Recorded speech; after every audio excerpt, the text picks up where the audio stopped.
अगर आप भी चाहते हैं PY फिल्म्स का ऑडियो वीडियो सबसे पहले आप तक पहुंचे तो लाल बटन दबा के चैनल को सब्सक्राइब करें और घंटी के निशान जरूर।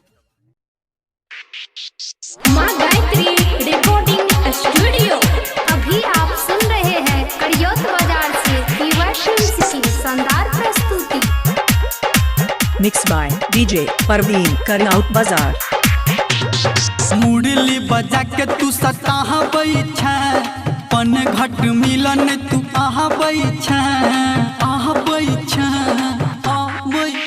हाँ मुरली बजा के तू सताहा बैठा पन घट मिलन तू आहा बैठा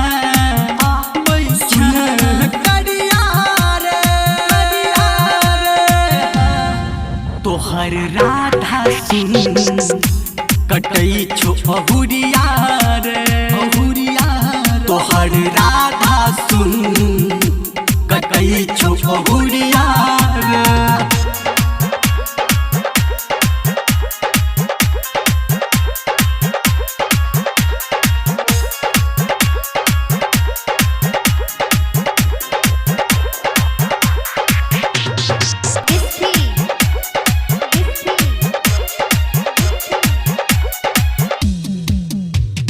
नट खट सावर सुरतिया याद आबे तोहर मीठ मीठ बतिया तोरा रहे नहीं छो हमर चिंता हम कानत रहे छी दिन रतिया तोहर नट खट सावर सुरतिया याद आबे तोहर मीठ मीठ बतिया तोरा रहे नहीं छो हमर चिंता हम कानत रहे छी दिन रतिया हमरा किया तर पहा बैठा झूठो के बहाना तू बना बैठा चोरा बच्चा नजरिया रे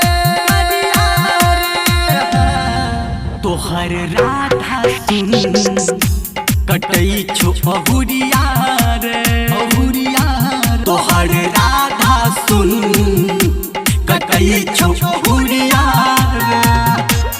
अभी आप सुन रहे हैं कड़ियोत बाजार से PY फिल्म्स की शानदार प्रस्तुति। Mixed by DJ परवीन करनाउत बाजार।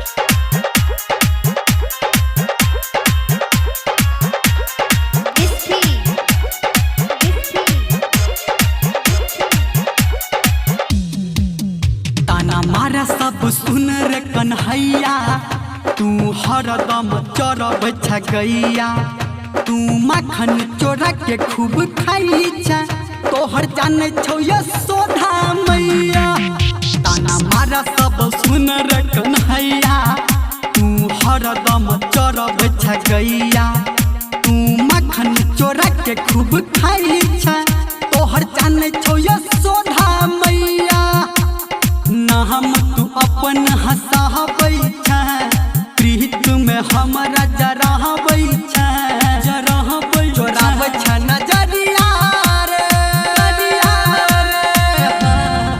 तोहर राधा सुन कटई छो अहुरिया रे तोहर राधा सुन कटई छो अहुरिया रे। अभी आप सुन रहे हैं कड़ियोत बाजार से PY फिल्म्स की शानदार प्रस्तुति। Mixed by DJ परवीन करनाउत बाजार।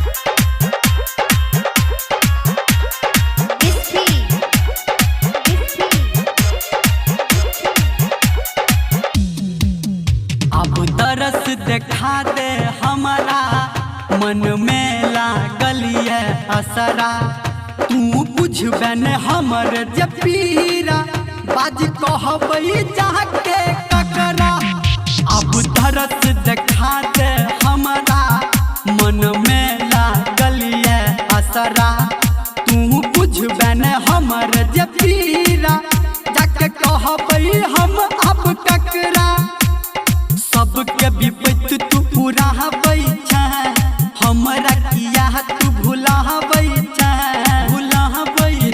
के बेरिया रे तोहर राधा सुन कटई छो अहुरी